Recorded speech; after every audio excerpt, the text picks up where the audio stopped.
وہ دور تھا حضرت جی کے لوگ گٹلیاں کھا کے گزارے جاتے تھے. آج تو جتنا کھاتا اتنی پھینک کے کہتا مزہ نہیں آیا. یہ ناشکری ہے. جتنا کھاتا اتنی پھینک کے کہتا مزہ نہیں آیا. شادی ہے گھر پہ، میں پکانے والے سے مشورہ کرنے لگا بھائی کھانے میں گوشت کتنا لگے گا. تو اس نے بڑی اچھی بات کہی.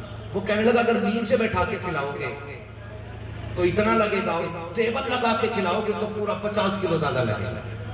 میں نے کہا اس کی وجہ،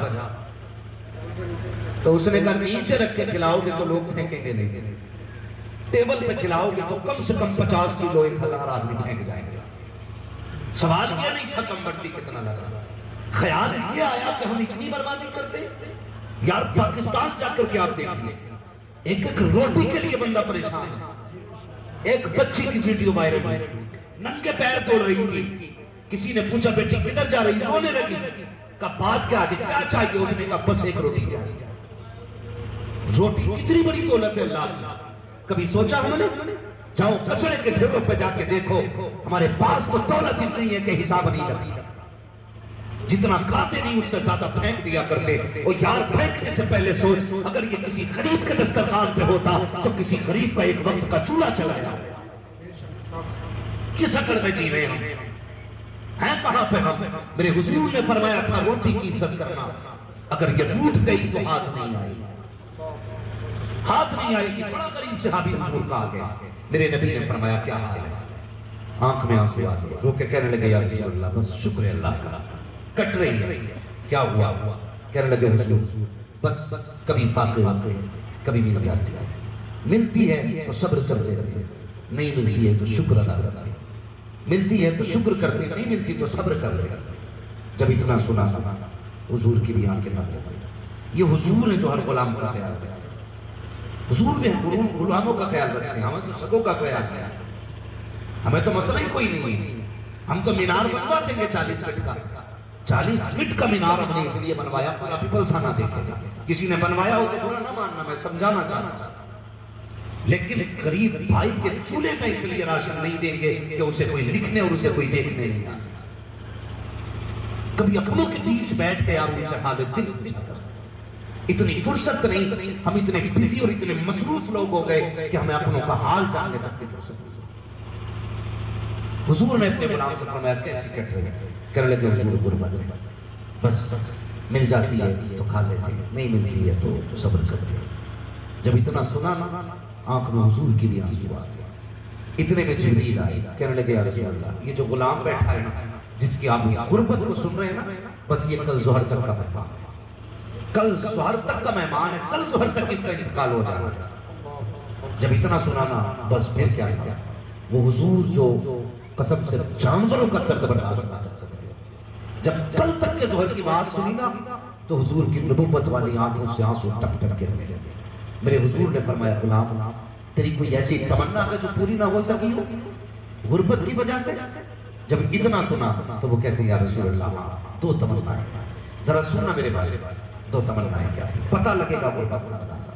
کہتے ہیں یا رسول اللہ میری پہلی خواہش تو یہ ہے کہ میں نے سنا میٹھا بھی کوئی چیز ہوتی ہے.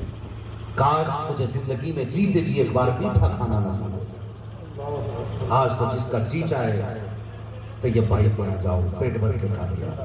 پیپل خانے کے ایک کونے سے دوسرے کونے تک 50 دکانیں میٹھے کی ہیں. لیکن اس وقت ایسے نہیں تھا. بڑی محنتوں سے اکٹھا کر کے لوگ میٹھا بناتے تھے. یا رسول اللہ آج تک میٹھا ہی نہیں کھایا. بس حضور فرماتے ہیں دوسری خواہش. کہنے یا رسول اللہ تمنا ہو رہا. کہا کیا؟ کہا میرا جی چاہتا ہے کاش میری بھی بیوی ہوتی. دنیا سو رات کو وہ بھی مصلی بچھاتی، میں بھی مصلی بچھاتا. وہ بھی رو کے رب کو مناتی، میں بھی رو کے رب کو مناتی. حضور نے فرمایا نکاح نہیں ہوا. یا رسول اللہ کوئی بیٹی نہیں ہے. کیوں؟ کا غریب ہونا اس لیے. غربت کی وجہ سے کوئی بیٹی نہیں ہے. حضور نے فرمایا تیرا کوئی اپنا ہے؟ کہاں جی چچا ہے. بیٹی ہے اس میں؟ جی ہے. فرمایا انہوں نے بھی نہیں کہا حضور وہ بھی غربت کی وجہ سے میری طرف توجہ نہیں کرتے. میرے حضور فرماتے ہیں فرمایا جاؤ اپنے چچا کو بلا کے لائے چچا کو. حضور کے فیصلے سنو. آقا فرماتے ہیں ان کے چچا سے میں نے تمہاری بیٹی کا رشتہ اپنے اس غریب صحابی کے ساتھ کر دیا. کیا بات ہے. فیصلہ دیکھیں حضور کا اور عقیدہ دیکھیں صحابہ کا. کتنا پیار مصطفیٰ سے کرتے ہیں.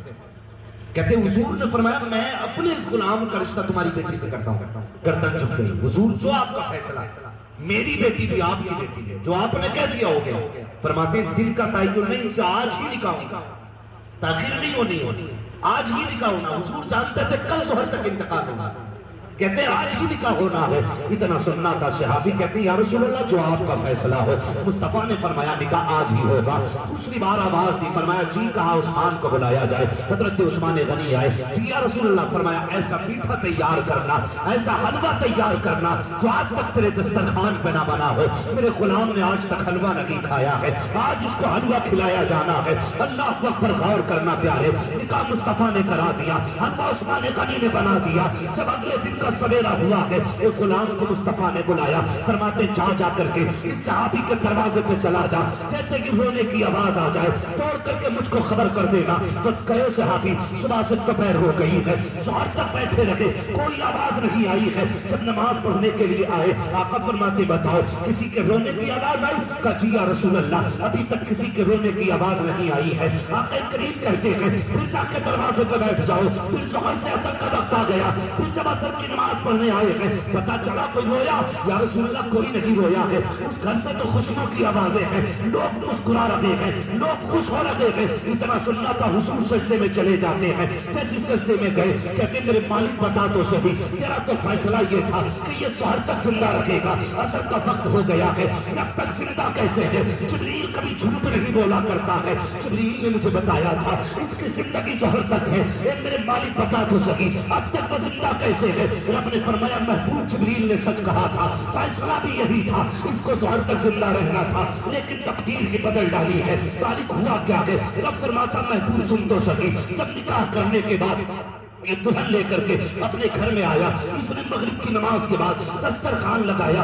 وہ حلوہ محبوب جو اس نے زندگی میں کبھی نہیں کھایا تھا، وہ میٹھا جس کی تمنا اس کے دل میں تھی، جب اس کے دسترخوان پہ وہ آیا، حسرت کی آج جی بھر کے کھایا جائے گا، پیٹ بھر کے کھایا جائے گا. میاں بیوی سامنے بیٹھے ہیں، اتنے میں دروازے سے آواز آ جاتی ہے اے کوئی جو خدا کے نام پہ کچھ عطا کر دے. اتنا سننا تھا. محبوب تھا تو بہت کچھ، لیکن سب سے پیارا اس کے لیے آج کا حلوہ تھا. اس نے بیوی کا چہرہ دیکھا، کہتا میری شریک حیات جس خدا نے تمہاری جیسی بیوی مجھے دے دی ہے، اب میرے دامن میں کیا کمی رہ گئی ہوگی؟ ایک آج شریک حیات یہ میٹھا میں چاہتا ہوں اس مانگنے والے کے حوالے کر دیا جائے. کہتا ہے رب محبوب بات یہ ہے. جب اس نے میٹھے کا تھال اٹھایا، دروازے پہ آیا، غریب کے حوالے کیا. کہتا محبوب فرماتا ہے اے محبوب جیسے ہی وہ میٹھے کا تھال اس غریب کے ہاتھ میں آیا، اس کے منہ سے جملہ نکلا رب تیری خوشیوں کو سلامت رکھے. اے محبوب اس غریب نے خوش ہو کے اتنا کہہ دیا تھا رب تیری خوشیوں کو سلامت رکھے. اے پیغمبر اگر اس کو موت دے دیتے تو خوشیاں ٹوٹ جاتی، اور وہ دعا دے کر کے گیا تھا کہ تیرے گھر کی خوشیاں سلامت رہے. اے پیغمبر جیسی اس نے دعا دی ہے ہم نے تقدیر بدل ڈالی ہے، اور اس کی موت کو اس کی زندگی میں تبدیل کر ڈالا.